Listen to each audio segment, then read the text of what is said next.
North east PSC. I am Pawan, your English guide.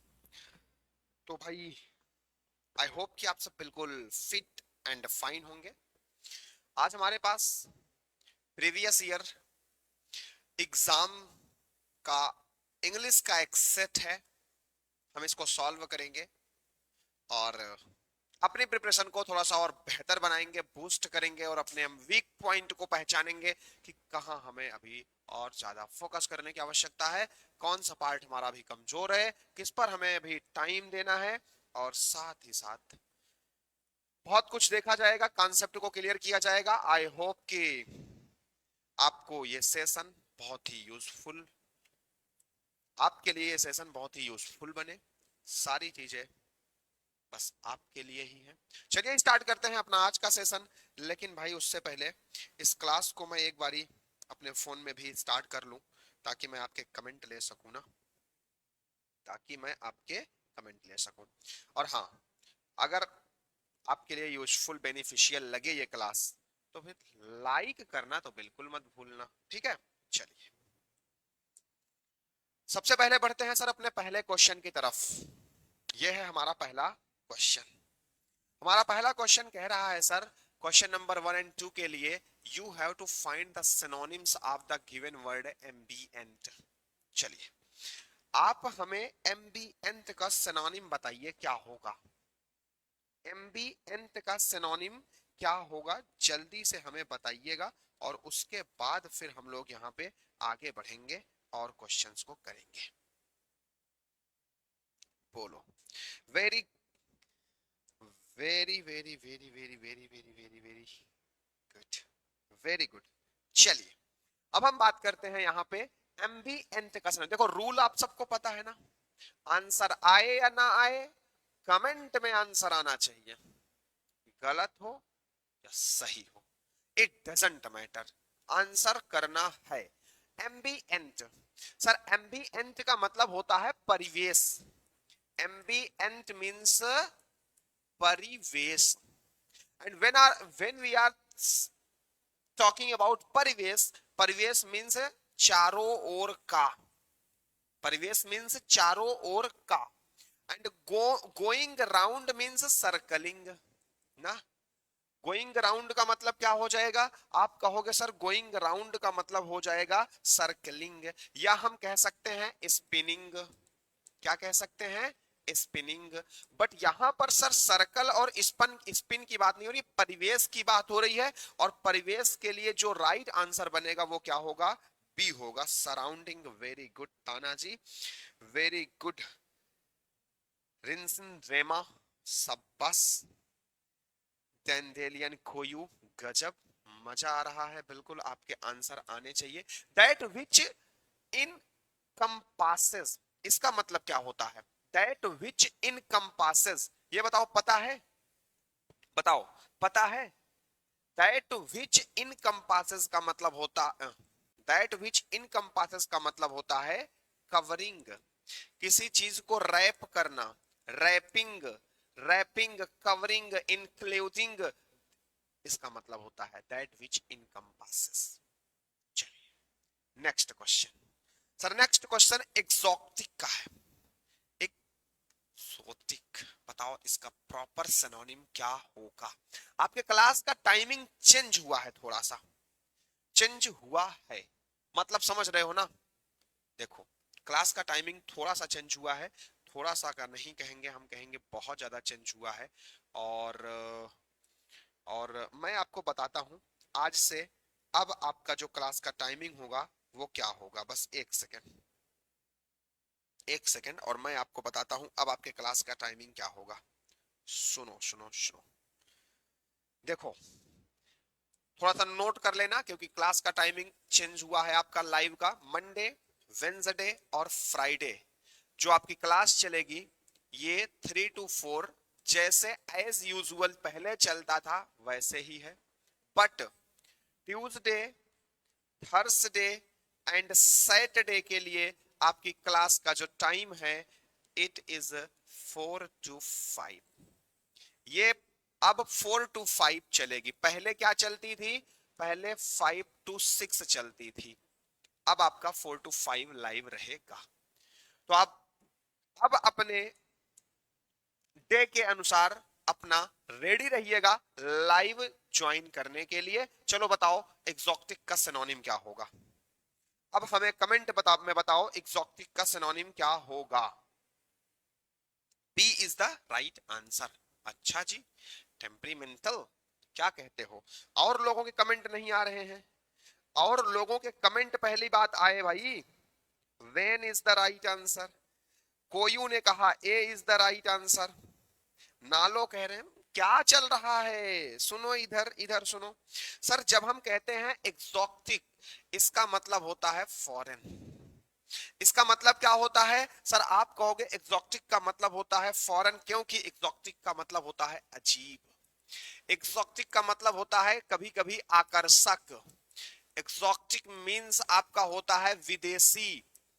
अब यहां पर अगर देखा जाए राइट सिनोनिम कौन होगा तो सर फॉरेन हो जाएगा, क्योंकि इसका मींस विदेशी भी होता है और विदेशी के लिए हम लोग फॉरेन वर्ड का यूज कर लेते हैं। तो अगर अगर हम इसके अदर सिनोनिम्स की बात करें तो हम एलियन कह सकते हैं।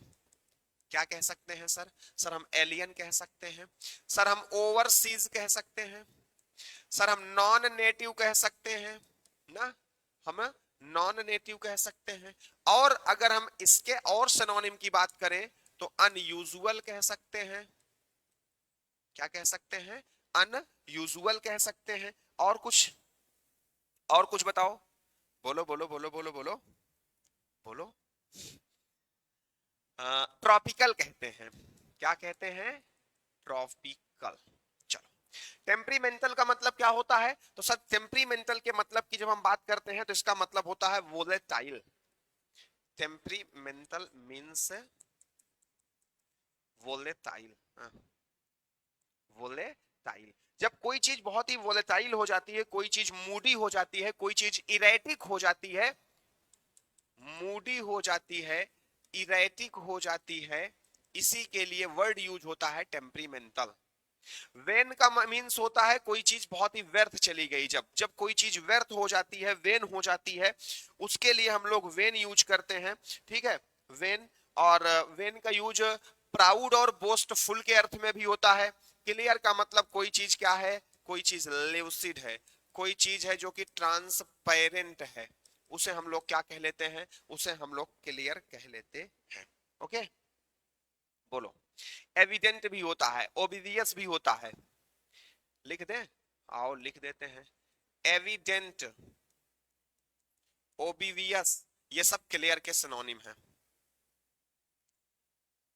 नेक्स्ट सर 3 और 4 नंबर क्वेश्चन के लिए कहा जा रहा है कि आपको एंटोनिम बताना है। किसका, वाइल्ड का एंटोनिम बताना है। चलो, वाइल्ड मीन्स क्या होता है। कमेंट में आंसर सभी के क्यों नहीं आ रहे हैं, आप आंसर क्यों नहीं दे रहे हो, मैं आई नो। भाई आंसर करो यार, तब मजा आता है। गलत होगा तो सीखोगे, सही होगा तो कॉन्फिडेंस बूस्ट होगा, बट आंसर करो ना। क्यों नहीं कर रहे हो आंसर। और अगर सेशन यूजफुल लगे तो अपना, समझ गए ना। चलो आओ। वाइल्ड मीन्स सर होता है जंगली। वाइल्ड मीन्स क्या होता है सर, जंगली होता है। जंगली के लिए अगर हम यहां पर कोई वर्ड यूज करेंगे तो वाइल्ड का मतलब अनटेम्ड होता है। क्या होता है, अनटेम्ड होता है। वाइल्ड मीन से और क्या हो सकता है सर, सर वाइल्ड मीन से हम यहां पर लिखेंगे भाई फेरल होता है। ठीक है, फेरल होता है आपका, आपका अनटेम्ड होता है। और बताओ आप, और बताओ आप इसका एंटोनिम क्या होगा। अब बताओ इसका एंटोनिम क्या होगा। हाँ very good, C is the right answer. और सबसे पहले एंटोनिम आया है ड्रेमा का, और उसके बाद हमारे बेनी का आया है, फिर कोयू का आया है, फिर तेनु तेनुंग का आया है। ओके वेरी गुड, चलिए चलिए चलिए, tang is the right answer. Arrogant का मतलब सर आपको भी पता है, प्राउड होता है, घमंडी होता है, हॉटी होता है ना। क्या होता है, हॉटी होता है। देखो कैसे याद रखोगे, हॉटी मतलब घमंडी। किसी को कह दो अरे वाह तो बहुत हॉट है, फिर देखो उसके अंदर घमंड आ जाएगा, हाँ मैं तो हॉट हूं, और घमंड आ जाएगा तो हॉटी मीन्स घमंडी हो जाएगा ना। ना, रीड, रीड का मतलब किसको नहीं पता ये बताओ भाई। रीड का मतलब किसको नहीं पता होगा भाई, रीड का मतलब तो सबको पता होता है कि रीड का मतलब होता है इम्पोलाइट। रीड का मतलब क्या होता है, इम्पोलाइट ना। चलो, नहीं आता है तो कैसे आंसर देगा, अरे आंसर फिर भी दो, नहीं आता गलत दो ना, एग्जाम में थोड़ी ना बैठे हो कि माइनस मार्किंग है आपकी, निगेटिव मार्किंग है आपकी, दो फिर भी दो। बेनिफिशियल, सर बेनिफिशियल मीन्स है, बेनिफिशियल मीन्स लाभदायक, व्हाट, लाभदायक, यूजफुल, प्रॉफिटेबल, प्रॉफिटेबल। अब आपको इसका एंटोनिम बताना है, बेनिफिशियल का एंटोनिम बताना है, और जल्दी से बताइएगा मुझे एंटोनिम क्या होगा। बोलो बोलो बोलो बोलो। अरे भैया प्लीज लड़ाई काहे कर रहे हो, Naim ji please cool down, एरन कूल डाउन, शांत रहो। चलो, हमने क्या बोला, यूजफुल, प्रॉफिटेबल, और क्या हो सकता है, हेल्पफुल भी हो सकता है, हेल्पफुल हो सकता है, फेवरेबल हो सकता है, ठीक है, फेवरेबल हो सकता है। चलो अब आप बताओ आंसर क्या होगा, आंसर करो जी, answer answer answer. Cowardice, promote, acquit, injurious. बोलो बेनिफिशियल का एंटोनिम क्या होगा, है सी कौन कह रहे हो, सी क्यों कह रहे हो, बताओ सी क्यों कह रहे हो। बेनिफिशियल का एंटोनिम बताना है ना, तो जब कोई चीज लाभदायक है, जब कोई चीज लाभदायक है तो उसका एंटोनिम हानिकारक हो जाएगा, और हानिकारक क्या होता है, इंजरियस होता है, हार्मफुल होगा कोई चीज। जब हमारे लिए कोई चीज हार्मफुल हो जाएगी, जब हमारे लिए कोई चीज यूजलेस हो जाएगी ना, जब हमारे लिए कोई चीज अनफेवरेबल हो जाएगी, that is called injurious. Equity का मतलब क्या होता है, सर एक्विट का मतलब फ्री होता है, एक्विट का मतलब एक्सोनरेट होता है, एक्सोनरेट होता है। एक्विट का मतलब ब्लेमलेस होता है कि किसी को आजादी मिल गई, किसी को किसी के दोष से, किसी को किसी की सजा से उसको मुक्त कर दिया गया, उसे हम लोग क्या बोलते हैं, एक्विट बोलते हैं। और हम और एक वर्ड यूज कर सकते हैं, अब सॉल्व, इसको ऐसे याद हमने किया था, अब हमारा मामला सॉल्व हो गया, तो अब हमें क्या कर दिया जाएगा, दोष मुक्त कर दिया जाएगा, अब हमें फ्री कर दिया जाएगा, एक्सोनरेट हो जाएगा, ठीक है। और प्रमोट, प्रमोट का मतलब तो आप भी जानते हो भाई, प्रमोट का मतलब होता है किसी को आगे बढ़ाना ना, और इसका एंटोनिम हो जाएगा डिमोट, क्या हो जाएगा, डिमोट। और कवर डाइस का मतलब क्या होता है, तो भैया कवर डाइस डरपोक वर्ड के लिए बना हुआ है, क्या बोल सकते हो, फियरफुल बोल सकते हो, टिमिडनेस बोल सकते हो ना, ये सारे आपके क्या बन जाएंगे, ये सारे आपके सिनोनिम बन जाएंगे भाई कवर डाइस के, ठीक है। टिमिडिटी बोल सकते हो आप, टीमीडीटी, ठीक है। चलिए, हाँ चिल गाइस, अरे शांत रहो, काहे लिए लोड लेते हो, पढ़ो मस्त तरीके से, बस लोड बिल्कुल भी मत लो, मजा आना चाहिए पढ़ने में, खत्म बात, ठीक। चलो, एक पैसेज हमारे लिए बनाया गया है और कहा जा रहा है कि इस पैसेज को आपको पढ़ना है, और इस पैसेज को पढ़ करके ना आपको आंसर देना है, ठीक है भाई। चलिए हम इस पैसेज को पढ़ेंगे और पढ़ करके आंसर देंगे, okay. The first problem which Mankind faced was, आओ देखते हैं, देखते हैं। Mankind, ever since it has had civilized communities, has been confronted with problems of two different kinds. On the one hand, there has been the problem of mastering natural forces, of acquiring the knowledge and the skill required to produce tools and weapons, and on the other hand, to encourage nature in the production of useful animals and plants.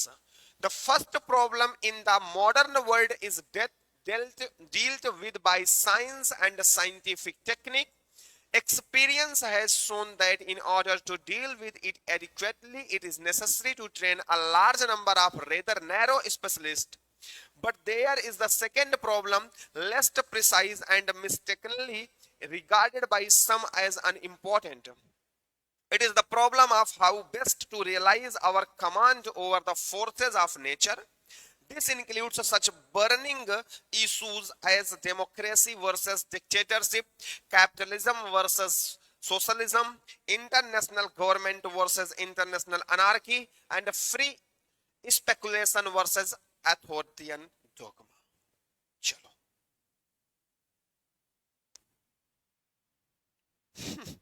आप भी कोलावाड़ी D वाला actor है। अरे यार अब मैं कैसा दिखता हूँ मुझे नहीं पता, बट जैसा भी हूँ वैसा ही हूँ। बाकी थैंक यू, आप जैसा समझो। The first problem which Mankind faced was getting sustained, making shelter, fighting the enemies, mastering the natural forces. Right answer क्या होगा यहाँ पे बताओ? Very good, very good. चलो नेक्स्ट क्वेश्चन आओ। Man encouraged nature in Man encouraged nature in giving him shelter, protecting himself, getting acquainted with each other, the production of useful animals and plants.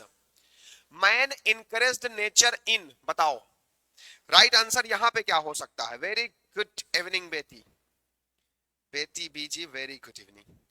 चलो बताओ जल्दी से answer. 6 number में answer क्या होगा? क्या कहती है पब्लिक? सर देखो, मैन इनकरेज्ड नेचर इन ना, यहां पे देखो, यहां पे देखो, द फर्स्ट प्रॉब्लम तो हो गई यहां पर, in order to deal with adequately, experience has shown that in order to deal with adequately it is necessary to train a large number of rather narrow specialists, but there is the second problem less precise and mistakenly regarded by some as unimportant. It is a problem of how best to realise our command over the force of natures. Okay, so यहां पर right answer क्या होगा? The production of useful animals and plants. Very good, right answer D होगा ना। सब बस, सब बस, सब बस, production of useful plants and animals. चलो 7 number question. The second problem is, दूसरी प्रॉब्लम क्या है? More precise, puzzling, less precise, clear as crystal. बताइएगा 7 नंबर क्वेश्चन में राइट आंसर क्या होगा?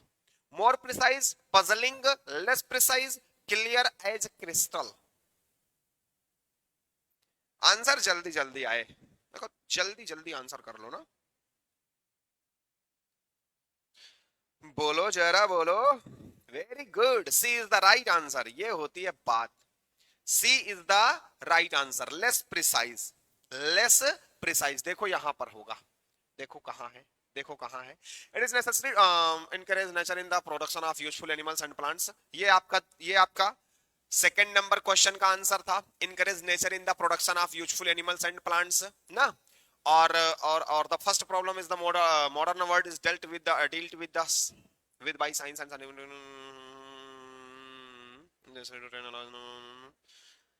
ये है, देखो ये है आपका second answer, less precise and mistakenly regarded by some as unimportant ना।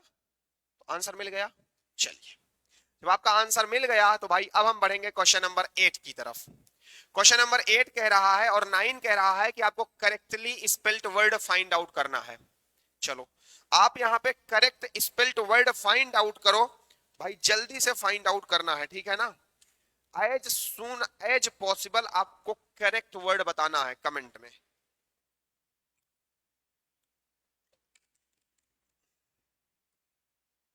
बताओ क्या होगा राइट आंसर? सर देखिए, जब यहां पे आप राइट आंसर की बात करोगे क्वेश्चन नंबर 8 में, वायलेंट वायलेंट वायलेंट वायलेंट, हम कहेंगे यहां पर राइट आंसर जो होगा, आप क्या कह रहे हो? हाय हाय, जितने लोग स्पेलिंग लिख रहे हो सब लोग चीटिंग कर रहे हो ना, झूठ मत बोलना, झूठ ना बोलो ना। लिख रहे सब लोग चीटिंग कर रहे हो ना, कमेंट में जब लिखोगे वायलेंट की स्पेलिंग अपने आप सही करके आ जाएगा, वही कर रहे हो। वायलेंट का राइट स्पेलिंग ए है, वाई ओ लेंट, ऐसे याद रखो, वायोलेंट वायलेंट, वायोलेंट वायलेंट, ठीक है। चलिए ये स्पेलिंग है, इसमें कुछ समझाया नहीं जा सकता। वैरायटी की स्पेलिंग बताओ, वैरायटी की स्पेलिंग बताओ। नहीं सर, अच्छा अच्छी बात है, फिर बताओ वैरायटी की क्या होगा right in spelling? Variety variety variety, V A R आई होता है, आर आई आई टी नहीं होता, VARI होता है, ई होता है, ई टी, ये है right answer. C is the right answer. क्या होगा right answer? C, variety, variety ना, VARIETY, variety is the right answer. Sir कैसे चीटिंग करेगा? अरे टाइपिंग जब आप करोगे तो राइट आंसर अपने आप ही आ जाता है आपके उसमें ना, कीवर्ड में कीवर्ड सजेशन आता है ना आपका, वो वर्ड सजेशन, तो अपने आप स्पेलिंग सुधर जाती है। चलो नहीं कर रहे हो, अच्छी बात है, अच्छी बात है। Choose one word substitute for the following, आपको वन वर्ड सब्स्टिट्यूट करना है, ठीक है? किसका? क्वेश्चन नंबर 10 का। क्वेश्चन नंबर 10 का वन वर्ड सब्स्टिट्यूट करना है। कह रहा है one who is generally senior and has long experience of service or occupation. One who is generally senior, वो जो जनरली सीनियर है, and has long experience of service, और उसके पास सर्विस का लॉन्ग एक्सपीरियंस भी है और ऑक्यूपेशन का भी एक्सपीरियंस है, उसे थीस्ट कहेंगे क्या? ये बताओ थीस्ट किसे कहते हैं? आप कहोगे सर थीस्ट उसे कहते हैं जो गॉड में बिलीव करता है, जो गॉड में क्या करता है? बिलीव करता है, उसे हम लोग थीस्ट कहते हैं। ओके, और नेक्स्ट क्या है? नेक्स्ट है sir fill एंथ्रोपिस्ट।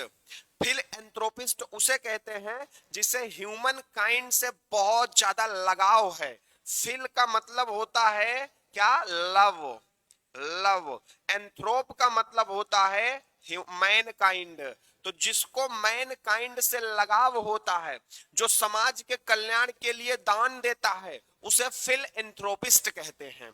Sir apostate, apostate क्या होता है? देखिए एपोस्टेट का जो मतलब होता है, तो भैया होता है जब कोई व्यक्ति ना अपने धर्म को छोड़ देता है, अपने रिलीजन को मानना बंद कर देता है, उसे एपोस्टेट कहते हैं। और यहां पर राइट आंसर होगा वेटरन। वेटरन का मतलब होता है अनुभवी, अनुभवी। और अनुभवी का एंटोनिम क्या होता है? कमेंट में बताओ मुझे। इसके पहले मैं बताया हूं, आपको कमेंट करके बताना है वेटरन का एंटोनिम क्या होगा। जल्दी से बताओ, अनुभवी का एंटोनिम क्या होगा? एंटोनिम, सिनोनिम नहीं बताना है, एंटोनिम। जल्दी से बताओ, कमेंट में आना चाहिए आंसर। बताओ, बोलो जरा, बोलो बोलो, क्या होगा? सुनो सुनो सुनो सुनो, इधर सुनो। एंटोनिम नोवाइस हो जाएगा, बिगिनर हो जाएगा, अमेचर हो जाएगा, अनप्रोफेशनल हो जाएगा। ठीक है, अनप्रोफेशनल हो जाएगा, वो है एंटोनिम। आओ चलो देखो, a person Saint on a mission, वह पर्सन जो मिशन पर भेजा जाता है। जैसे आपने वो देखा होगा ना धुरंधर, उसमें रणवीर को मिशन पे ही तो भेजा गया था। तो जब किसी व्यक्ति को मिशन पर भेजा जाता है तो उसे क्या कहते हैं? उस व्यक्ति को क्या पैट्रियट कहते हैं? नहीं, पैट्रियट का मतलब है देशभक्त, जो देश से प्रेम करता है। इमिजरी, हाँ, दूत, इसका मतलब क्या होता है? दूत। जब कोई व्यक्ति को किसी मिशन पर चुपके से भेजा जाता है तो उसे इमिजरी कहते हैं। क्या कहते हैं? इमेजरी कहते हैं। Very good, very good. Tanaji ने नोवाइस, नूब तानाजी ने वेरी गुड, कोयू ने नोवाइस, येगर ने amateur, very good very good. सब बस, सब बस, ये होती है बात। चलो अब यहां पे इमिग्रेंट किसे कहते हैं? बताओ जल्दी से कमेंट में, इमिग्रेंट किसे कहते हैं? बोलो। देखो, इमिग्रेंट का मतलब होता है, इसके पहले भी मैं कराया हूं पीवाईक्यू में, इसको डिस्कस किया हूं। इमिग्रेंट का मतलब होता है भैया, क्या कहते हैं, जो विदेश से आकर के रहना शुरू कर दे यहां। जब कोई फॉरेनर किसी दूसरे देश में आकर के रहना शुरू कर दे, या हमारे देश में अगर कोई फॉरेनर आके रहना शुरू कर देगा, तो उसे हम इमिग्रेंट कहेंगे, इमिग्रेंट कहेंगे। और जब हमारे देश का कोई व्यक्ति किसी और देश में जाके रहना शुरू कर दे, तो उसे हम क्या कहते हैं? बताओ जल्दी से, कमेंट में बताओ, उसे क्या कहते हैं जब हमारे देश का व्यक्ति किसी और देश में जाके रहना शुरू कर दे? कमेंट करो। और पेसिमिस्ट उसे कहते हैं सर, पेसिमिस्ट के लिए एक और वर्ड चलता है ऑप्टिमिस्ट ना। पेसिमिस्ट उसे कहते हैं जो हमेशा निगेटिव साइड देखता है हर एक चीज का, हमेशा क्या करता है, ये निगेटिव साइड देखता है हर एक चीज का। और ऑप्टिमिस्ट उसे कहते हैं जो हमेशा ब्राइट साइड देखता है हर एक चीज का। ऑप्टिमिस्ट का मतलब होता है होपफुल, और पेसिमिस्ट का मतलब होता है भैया ये हमेशा होपलेस रहता है, ठीक है ना, होपलेस रहता है। चलो बताओ। ऐसा ना बोलो ना, माइग्रेंट नहीं बोलते। जी बिल्कुल।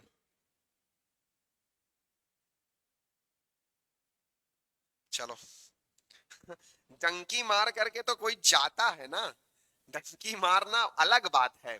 जब आप इमिग्रेंट होते हैं तो आप परमिशन के साथ रह रहे हैं, ठीक है, परमिशन के साथ रह रहे हैं। डंकी मारना तो जब हम चुपके से किसी देश में घुस जाएं तो वहां पे डंकी मार के हम आए हैं, ठीक है। चलो, चलो वेरी गुड, इमिग्रेंट बोलते हैं। डायरेक्शन 12 एंड 13 के लिए choose suitable words for the homes and habitats. अरे वाह, to the noun subjects given. चलो भैया, होम एंड हैबिटेट्स बताना है आपको।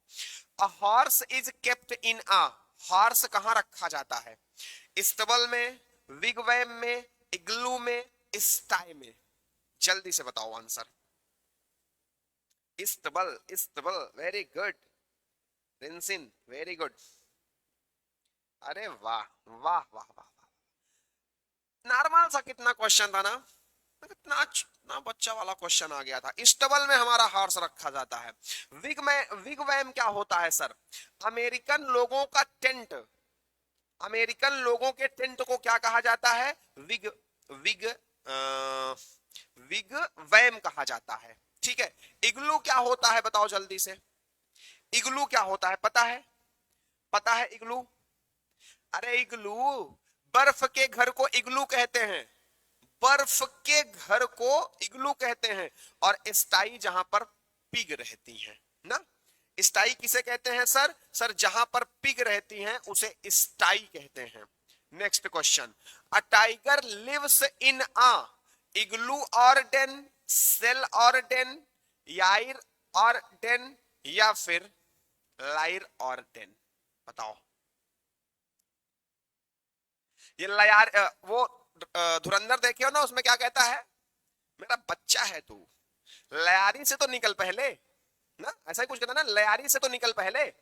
तो लयारी से निकल नहीं है यहाँ पे, यहाँ पे है लायर। तो बताइए क्या होगा राइट आंसर, बताइएगा। बोलो जरा बोलो।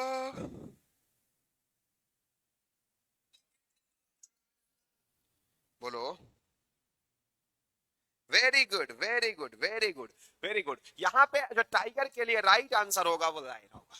और इग्लू क्या होता है? हमने कहा भैया स्नो हाउस है। सेल क्या होता है सर? जेल को कहते हैं। और ये बताओ पहले, ये सी नंबर किसके लिए यूज होता है?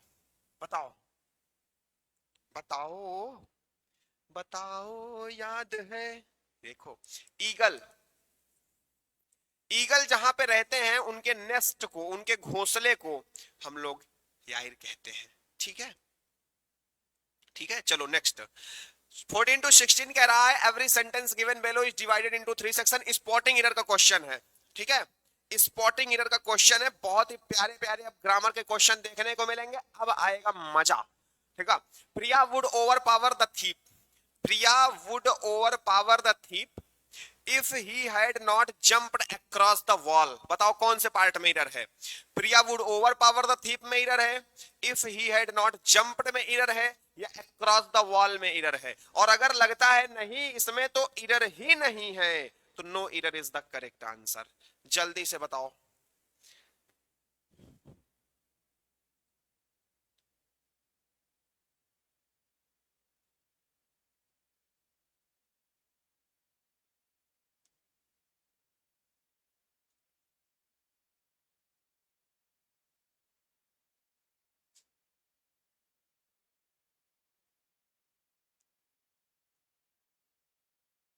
बोलो जरा बोलो, क्या होगा राइट आंसर? सॉरी, देखो, अगर आपका सेंटेंस होता है कंडीशनल, देखो सबके आंसर गलत आ रहे हैं, बस कुछ ही लोगों के आंसर सही हैं, बट मैक्सिमम लोगों के आंसर गलत आ रहे हैं। इधर सुनो, जब आपका सेंटेंस इसमें आता है इफ क्लास यानी कंडीशनल सेंटेंस, तो इसके तीन पैटर्न हैं, इसके तीन स्ट्रक्चर हैं। अगर इफ क्लास आपका प्रेजेंट में है, प्रेजेंट इंडेफिनिट में है, तो यहां पर होना चाहिए will plus verb first form. अगर इफ क्लास आपका पास्ट सिंपल में है, तो यहां पर आपका होना चाहिए would plus verb first form.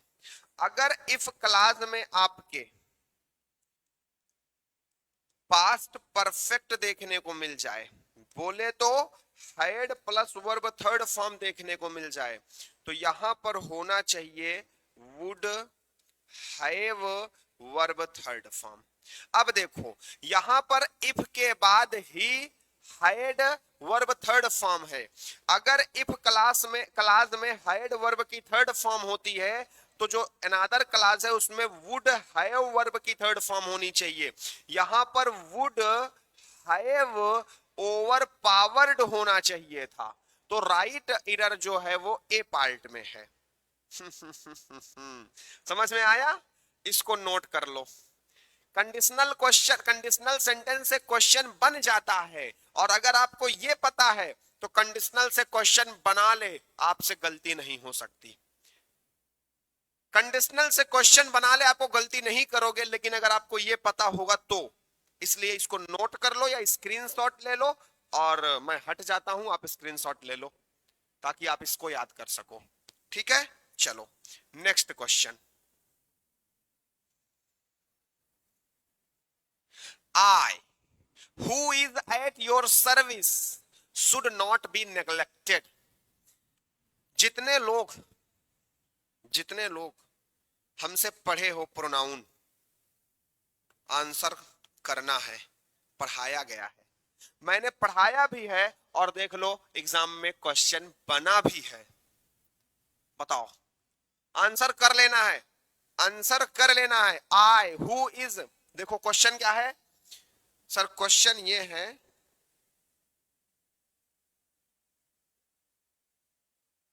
देखो, I who is at your service should not be neglected. देखो हमने पढ़ाया था, जब कभी भी रिलेटिव प्रोनाउन आपको सेंटेंस में दिख जाए, तो रिलेटिव प्रोनाउन के पहले जो भी सब्जेक्ट होगा, यानी जो भी नाउन या सब्जेक्ट नहीं, जो भी नाउन या प्रोनाउन होगा, उसी नाउन या प्रोनाउन के अनुसार रिलेटिव प्रोनाउन के बाद वर्ब आती है। सर यहां पर रिलेटिव प्रोनाउन के पहले आई है, तो आई के अनुसार यहां पर इज नहीं बल्कि आई के साथ एम आता है। So correct answer is a.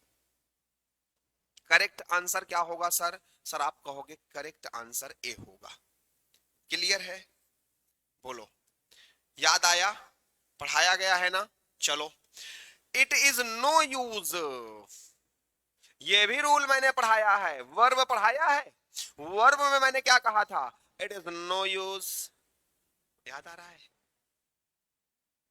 याद आ रहा है? मैंने कुछ फ्रेजेस दिए थे और मैंने उस समय कहा था क्या, कि ये ऐसे फ्रेजेस हैं जिनके साथ हमेशा जीरंड का यूज होता है, और उन्हीं फ्रेजेस में आपका है it is no use. So it is no use के बाद तो जीरंड आ रहा है, तब तो कोई दिक्कत नहीं होनी चाहिए, लेकिन स्टिल कहीं ना कहीं और दिक्कत हो सकती है। It is no use learning by rote any poem which you do not understand. ऐसी पोयम जो आप नहीं समझते हो, उसे बिना बिना बिना समझे याद करने का कोई मतलब नहीं है। कोई भी चीज अगर बिना समझे याद कर रहे हो तो कोई मतलब नहीं है उसका। बताओ राइट आंसर क्या होगा? कौन से पार्ट में इधर है? बताओ भाई, कौन से पार्ट में इधर है? लग रहा है किसी पार्ट में इधर। कहोगे सर 16 नंबर में जो इरर है वो अपना ए पार्ट में है, लेकिन इरर क्या है सर? बताओ जल्दी से, इरर क्या है? कौन है जो हमको बताएगा कि इरर क्या है ए पार्ट में? Is there is there anyone? Is there anyone? आपने कहा तो ए पार्ट में एरर है, बट एरर क्या है ये तो बताओ, ये तो बताओ एरर है क्या? हाँ, इट इज नो यूज के बाद जीरंड होना चाहिए, जीरंड है। लर्न में कोई दिक्कत, लर्निंग में कोई दिक्कत नहीं है। अब बताओ, अब बताओ क्या होना चाहिए? सुनो, एक इडियम है, इडियम क्या है? लर्निंग बाय रोट होता है, बिना समझे याद करना, जिसका मतलब होता है लर्निंग बाय रोट, बिना समझे याद करना होता है। और यहां पर रोट के लिए इसने WROTE लिख दिया है ए पार्ट में। आपने आंसर तो सही किया, लेकिन राइट एरर आपने पकड़ नहीं पाए। तो राइट एरर था WROTE, नहीं ROTE होता है, लर्निंग बाय रोट, बिना समझे याद करना, जिसका मतलब होता है ये होती है बात, बाय रोट होगा। चलो next question, fill in the blanks with suitable word. चलो भैया, सुटेबल वर्ड से आपको ये ब्लैंक फिल करना है। प्रथम will not work till he is compelled, compelled मतलब दबाव डालना। प्रथम will not work till he is compelled, ऐसा अर्थ निकल के आ रहा है कि प्रथम तब तक काम नहीं करेगा जब तक उस पर दबाव नहीं डाला जाएगा। जब तक का मतलब होता है इफ नॉट। अब इफ नॉट का मतलब टिल नहीं होता, इफ नॉट का मतलब इफ नहीं होता, इफ नॉट का मतलब आफ्टर नहीं होता। राइट आंसर होगा अनलेस। राइट आंसर क्या होगा? अनलेस होगा। वेरी गुड, रेसिन जी का राइट आंसर है unless is the right answer. Unless is the, unless का मतलब होता है जब तक। तो प्रथम तब तक काम नहीं करेगा जब तक उस पर दबाव नहीं डाला जाएगा। तो जब तक के लिए अनलेस यूज होता है, जिसका मतलब होता है इफ नॉट। नेक्स्ट क्वेश्चन भाई, Gita is beautiful blank brave. Gita is beautiful blank brave. Gita जो है वो ब्यूटीफुल है, बट, बट का प्रयोग कंट्राडिक्ट दिखाने के लिए होता है, कंट्राडिक्शन दिखाने के लिए बट का प्रयोग होता है। एंड का प्रयोग हाँ समानता, इक्वालिटी दिखाने के लिए। अगर दो इक्वल गुण को कनेक्ट करना है, क्वालिटी को, दो इक्वल क्वालिटी को कनेक्ट करना है, दोनों क्वालिटी पॉजिटिव हैं या दोनों निगेटिव हैं, तब हम एंड का यूज करते हैं। राइट आंसर क्या होगा? एंड होगा। सब बस ये होती है बात। येट का प्रयोग सर कंट्राडिक्शन में ही यूज होता है। सो का प्रयोग रिजल्ट के लिए यूज होता है ना, रिजल्ट के लिए यूज होता है। चलो आओ नेक्स्ट क्वेश्चन। अरे वाह, आपको पैसिव बनाना है, ठीक है। चलो, would they have tolerated such humiliation, इसका पैसिव क्या होगा? राइट आंसर बताओ जल्दी से। इसका राइट आंसर क्या होगा? Would they have tolerated such humiliation. सुनो सुनो सुनो, बट प्रीपोनेंट कंजक्शन, बट भी कंजक्शन है, बट भी कंजक्शन है। भाई साहब, गांधी जी कब से फेसबुक चलाने लगे यार? हम्म गांधी जी कब से फेसबुक चलाने लगे, देख रहे हो? चलो इधर देखो, वुड दे हैव टॉलरेटेड। तो सर देखो, कुछ नहीं हमको करना है, वुड तो रहना चाहिए सेंटेंस में, हैव के बाद बीन हो जाए बस पैसिव बन जाएगा। तो would such toleration have been, would such humiliation have been tolerated, would such humiliation have been tolerated, ये है राइट आंसर ना। हमको हमको पैसिव आने की आवश्यकता नहीं है। इधर सुनो, इतना समझ लो बस, क्या समझना है सर, अगर हमारा सेंटेंस प्रेजेंट इंडेफिनिट का है और इसका पैसिव बनाना है, तो हम सिर्फ इतना देखेंगे बस, ऑप्शन में इज एम आर वर्ब की थर्ड फॉर्म हो। अगर सेंटेंस अपना पास्ट इंडेफिनिट है, इसका पैसिव बनाना है, तो हम सिर्फ इतना देखेंगे कि सेंटेंस में वाज वर्ब प्लस वर्ब की थर्ड फॉर्म हो बस। अगर हमारा सेंटेंस प्रेजेंट कंटीन्यूअस का है, तो हम सिर्फ इतना देखेंगे कि सेंटेंस में अपना is, am, are plus being plus verb third form हो। और अगर ये पास्ट कंटिन्यूअस का है तो हम देखेंगे कि हमारे सेंटेंस में was were being verb third form हो बस। अगर हमारे सेंटेंस में हमको हैज दिखता है, हैव दिखता है, हैड दिखता है, तो उसका पैसिव बनाते समय हमें ध्यान में रखना है कि हैज, हैव, हैड के बाद बीन प्लस वर्ब की थर्ड फॉर्म होनी चाहिए। हमको हैव दिखा, हमने समझ लिया पैसिव बनेगा तो हैव के बाद बीन होना चाहिए, और यहां पर हैव के बाद बीन है। यहां पे हैविंग करके गलती कर दिया, हैव बीन टॉलरेटेड तो लिखा लेकिन इसने सब्जेक्ट को ऑब्जेक्ट नहीं बनाया, इसलिए नहीं सही है ये। हैव बीन टॉलरेटेड तो लिखा लेकिन इसने सब्जेक्ट को ऑब्जेक्ट नहीं बनाया, इसलिए इनकरेक्ट है ये। तो करेक्ट आंसर अपना क्या होगा? ए हो जाएगा। करेक्ट आंसर क्या होगा? A. Next question, my uncle is playing cricket, इसका पैसिव हमने क्या कहा? यहां पर इज एम आर वर्ब की आईएनजी फॉर्म है। पैसिव में आप देखो is am are being verb की थर्ड फॉर्म कहां है? सर हैड बीन है, हैज बीन है, वाज बीइंग है, यही राइट आंसर है। Is am are being verb की थर्ड फॉर्म, खत्म बात। हमको पैसिव के लिए रूल की जरूरत नहीं है ज्यादा, बस नॉर्मल। और जब हम आपको पैसिव एक्टिव पढ़ाएंगे ना, तब आपको और बेहतर समझ में आ जाएगा और किसी भी सेंटेंस का पैसिव पलक झपकते बना सकते हो। लेकिन जब आप अच्छे से पढ़ोगे तब जैसे हम पढ़ाएंगे वैसे ही। ठीक है, आओ क्वेश्चन नंबर 21 22 के लिए हमें डायरेक्ट इनडायरेक्ट का क्वेश्चन है। चलो बताओ भाई। Ayush requested her to wait there till he returned. Ayush requested her to wait there till he returned. Indirect में दिया है, डायरेक्ट बनाना है।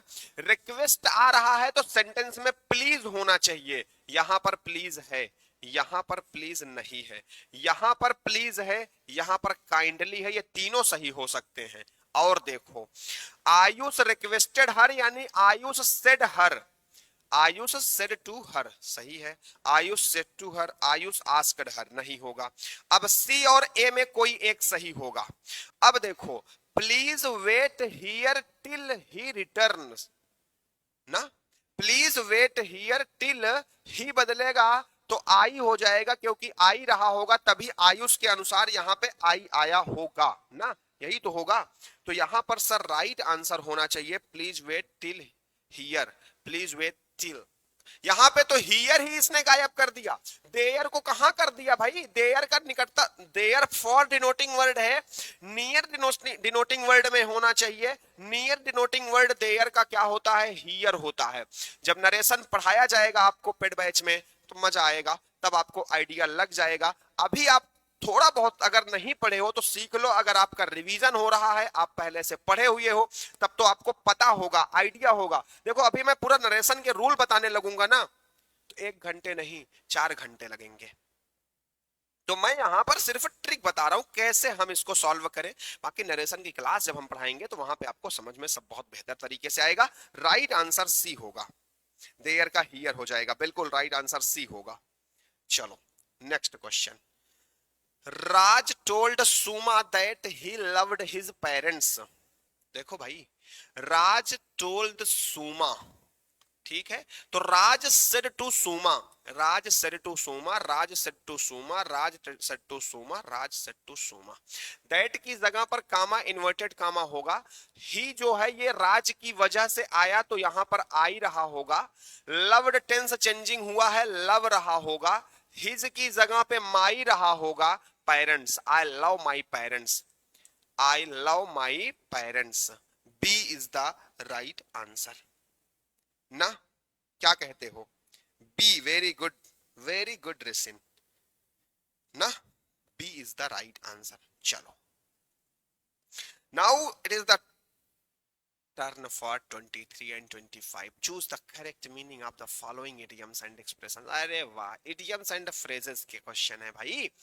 Under someone wing, इसका मतलब क्या होता है? अंडर अधीन हो, किसी के पंख के अधीन हो, यानी कोई ऐसी पर्सनालिटी है जो आपके सपोर्ट में खड़ी है, आप उसी के पंख के अधीन हो, यानी आप उसके पंख के नीचे हो, यानी आपके सपोर्ट में कोई और खड़ा है जो आपके बचाव में, आपकी रक्षा में, आपके प्रोटेक्ट में है, तो क्या बोलोगे? टू वर्क अंडर समवन नहीं, to be under someone's protection. हाँ, जब हमारे ऊपर किसी का पंख है तो हम बारिश से भीगेंगे नहीं, हमको उसका पंख बचा लेगा, तो अंडर समवन प्रोटेक्शन, हम किसी के प्रोटेक्शन में हैं। ये होती है बात। गजब गजब। चलो नेक्स्ट क्वेश्चन कह रहा है to sow the wind and reap the whirlwind. इसका मतलब क्या होता, मतलब आपको इसका वो बताना है भाई, मीनिंग बताना है, ठीक है? मीनिंग बताओ, आप जल्दी से मीनिंग बताओ 24 का।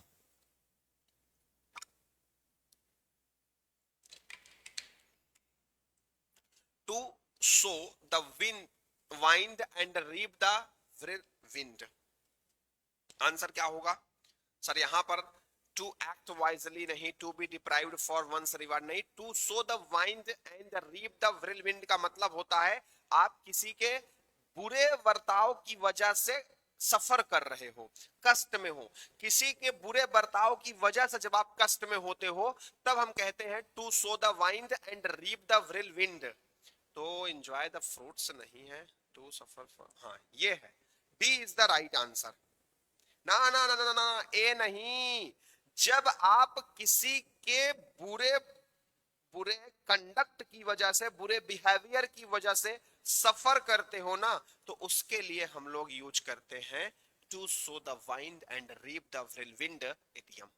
याद कर लो, याद कर लो, ठीक? बोलो याद कर लोगे? बोलो, अरे कमेंट आना चाहिए भाई।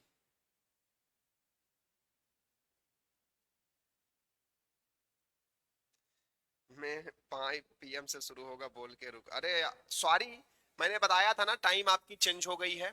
एक बार मैं फिर से बता देता हूं सभी को कि भैया आपका मंडे, वेंसडे, फ्राइडे की टाइम तो 3 to 4 थी, 3 to 4 है, लेकिन ट्यूसडे, थर्सडे एंड सैटरडे की टाइम आपकी 4 to 5 रहेगी, 4 to 5 रहेगी। याद रखना, पहले 5 to 6 था, लेकिन अभी 4 to 5 हो गया है, टाइम में थोड़ा सा चेंज हो गया है। तो अब आप इस टाइम पे रेडी रहा करो ट्यूसडे, थर्सडे, सैटरडे को, और मंडे, वेडनेसडे, फ्राइडे 3 to 4 चलता था, 3 to 4 चलेगा। चलो इसका बताओ, next last question, to turn over a new leaf, इसका मतलब क्या होता है? To turn over new leaf, जल्दी से इसका आंसर बताओ। अरे व्रिल विंड का मतलब होता है कभी तूफान उफान आता है एकदम पानी, चक्रवात, चक्रवात, व्रिल विंड का मतलब चक्रवात होता है, बवंडर होता है। चक्रवात जानते हो ना, पानी, तूफान के साथ पानी, व्रिल विंड होता है। To turn over a new leaf का मतलब बताओ जल्दी से। To turn over a new leaf, अरे भाई देखो, टर्न ओवर हो जा रहा है, नई लीफ की, नए लीफ में परिवर्तित हो जा रहा है। जब आपके पेड़ की पत्तियां पुरानी हो जाती हैं तो वो नई लीफ में आती हैं, यानी चेंज हो जाती हैं, वो बेटर हो जाती हैं, अब अच्छी ज्यादा लगती है ना, जब नई नई पत्तियां निकलती हैं पेड़ों में तो और अच्छी लगती हैं। तो change for the better is the right answer, change for the better is the right answer. इसी के साथ हमारे 25 क्वेश्चंस का ये सेट खत्म होता है। आई होप कि आपको यहां पर कई सारी चीजें सीखने को मिली होंगी, जानने को मिली होंगी, और ये क्लास, ये सेशन आपकी प्रिपरेशन में आपकी हेल्प कर रहा होगा। इतना ही कहना है, थैंक यू सो मच। मिलते हैं हम लोग नेक्स्ट सेशन में, और अगर बढ़िया लगता है आपको सेशन तो डेली ज्वाइन करना मत भूलो। अपनी प्रिपरेशन को बूस्ट करना चाहते हो तो डेली ज्वाइन करना मत भूलो। सेशन को लाइक करके शेयर जरूर कर दीजिएगा। Thank you so much, bye bye, take care of yourself.